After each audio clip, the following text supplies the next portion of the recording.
ನಮಸ್ಕಾರ ವೀಕ್ಷಕರೇ, ಸಪ್ತಶ್ವ ಚಾನೆಲ್ಗೆ ಸ್ವಾಗತ. ನಾನು ಚಂದ್ರಿಕಾ.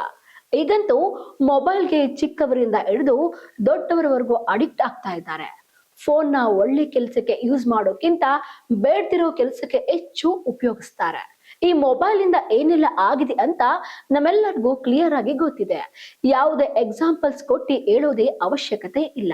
ಯಾಕೆ ಈ ಮೊಬೈಲ್ ಬಗ್ಗೆ ಹೇಳ್ತಾ ಇದ್ದೀವಿ ಅಂದ್ರೆ, ನಮ್ಮ ರಾಜ್ಯದ ಶಾಲಾ ಕಾಲೇಜುಗಳಲ್ಲಿ ಶೀಘ್ರವೇ ಮೊಬೈಲ್ ಬ್ಯಾನ್ ಆಗಬಹುದೇ ಎಂಬ ಚರ್ಚೆ ಇದೀಗ ತೀವ್ರವಾಗಿದೆ. ಹೌದು, ಸಿಎಂ ಸಿದ್ದರಾಮಯ್ಯ ವಿಶ್ವವಿದ್ಯಾಲಯಗಳ ಪ್ರಗತಿ ಪರಿಶೀಲನಾ ಸಭೆಯಲ್ಲಿ ಈ ವಿಷಯವನ್ನು ಪ್ರಸ್ತಾಪಿಸಿ ಕುಲಪತಿಗಳ ಅಭಿಪ್ರಾಯವನ್ನು ಕೇಳಿದ್ದಾರೆ.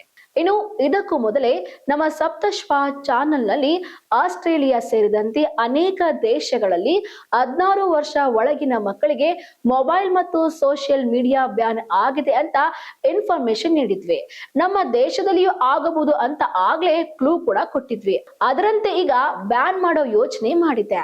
ಸಿಎಂ ಯಾಕೆ ಈ ಒಂದು ನಿರ್ಧಾರಕ್ಕೆ ಬಂದ್ರು, ಮೊಬೈಲ್ ಬ್ಯಾನ್ ಬಗ್ಗೆ ಏನೇನು ಹೇಳಿದ್ದಾರೆ ಅಂತ ನೋಡೋದಾದ್ರೆ, ಸಿಎಂ ಹೇಳುವಂತೆ ಯುವಕರು ಡ್ರಗ್ಸ್ಗೆ ಬಲಿಯಾಗಿದ್ದಾರೆ. ಜೊತೆಗೆ ಸೋಷಿಯಲ್ ಮೀಡಿಯಾದಿಂದ ವಿದ್ಯಾರ್ಥಿಗಳ ಜೀವನ ಹಾಳಾಗಿದೆ. ಹೀಗಾಗಿ 16 ವರ್ಷ ಒಳಗಿನ ವಿದ್ಯಾರ್ಥಿಗಳಿಗೆ ಮೊಬೈಲ್ ಬ್ಯಾನ್ ಮಾಡುವ ಚಿಂತನೆ ಇದೆ ಎಂದು ಸ್ಪಷ್ಟಪಡಿಸಿದ್ದಾರೆ. ಆಸ್ಟ್ರೇಲಿಯಾ ಸೇರಿದಂತೆ ಅನೇಕ ದೇಶಗಳಲ್ಲಿ ಈ ಕ್ರಮ ಜಾರಿಯಲ್ಲಿದೆ ಎಂದು ಉದಾಹರಣೆ ನೀಡಿದ್ದಾರೆ.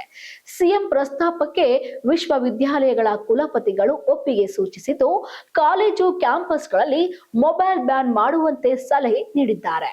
ಜೊತೆಗೆ ಡ್ರಗ್ಸ್ ಮಾಫಿಯಾಗಳಿಗೆ ಕಡಿವಾಣ ಹಾಕಿ ವಿವಿ ಕ್ಯಾಂಪಸ್ಗಳನ್ನು ಡ್ರಗ್ಸ್ ಮುಕ್ತವಾಗಿಸಬೇಕೆಂದು ಸಿಎಂ ಸೂಚನೆ ಕೊಟ್ಟಿದ್ದಾರೆ. ಸರ್ಕಾರದ ಈ ನಿರ್ಧಾರ ವಿದ್ಯಾರ್ಥಿಗಳ ಭವಿಷ್ಯವನ್ನು ಕಾಪಾಡುವುದು ಮೇನ್ ಇಂಟೆನ್ಷನ್ ಆಗಿದೆ. ಹಾಗೆ ಕೆಟ್ಟ ವಿಷಯಕ್ಕೆ ಇನ್ಫ್ಲುಯೆನ್ಸ್ ಆಗೋದನ್ನ ತಡಿಬಹುದು. ಆದ್ರೆ ಟೆಕ್ನಾಲಜಿ ಇಂಪ್ರೂವ್ ಆದಂಗೆ ವಿದ್ಯಾರ್ಥಿಗಳು ಪ್ರಾಕ್ಟಿಕಲ್ ಆಗಿ ಟೆಕ್ನಾಲಜಿ ನಾಲೆಜ್ ಇರಲೇಬೇಕು.